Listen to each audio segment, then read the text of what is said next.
থাইরয়েডের সমস্যা কারো কাছে বিশেষ অপরিচিত নয়। প্রতি বাড়িতেই কোনো না কোনো মানুষ থাইরয়েডের সমস্যায় ভোগেন।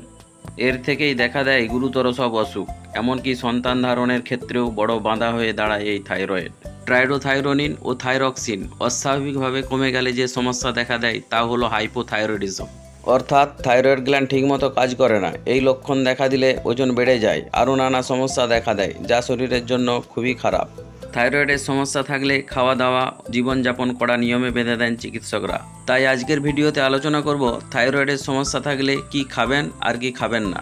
নমস্কার বন্ধুরা, আমি সুভাষ আর আপনারা দেখছেন মাইতি বাংলা।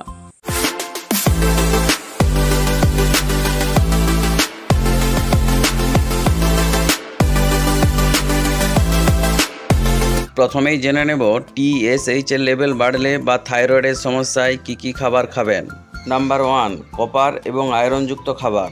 কপার এবং আয়রন দুটোই থাইরয়েড মোকাবিলা করতে জরুরি। টাটকা মাংস, ওয়েস্টার, কাজু, গমের আটা, কোক্তে প্রচুর পরিমাণে কপার রয়েছে। সবুজ শাকসবজি, বিন, আঁশওয়ালা মাছ, সামুদ্রিক মাছ, পোলট্রির ডিমে রয়েছে আয়রন। সেই সঙ্গে ভিটামিন সি ব্যালেন্স করতে খান লেবু, টমেটো, আম।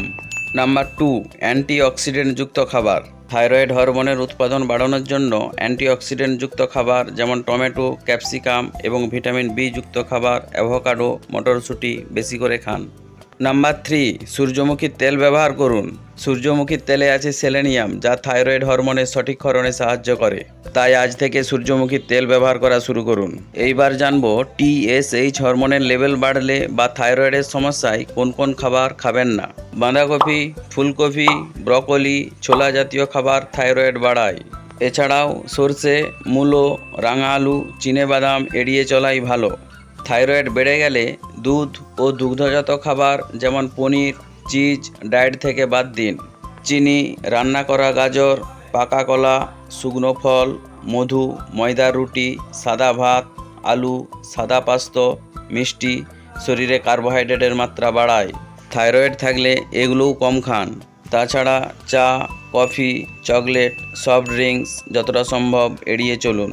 তাই বলছি বন্ধুরা, থাইরয়েড হরমোনের সঠিক ক্ষরণের জন্য এই পরামর্শগুলি অবশ্যই মেনে চলুন। আজ এই পর্যন্তই, দেখা হবে পরের ভিডিওতে। ভিডিওটি ভালো লাগলে অবশ্যই বন্ধুদের সাথে বেশি বেশি করে শেয়ার করুন।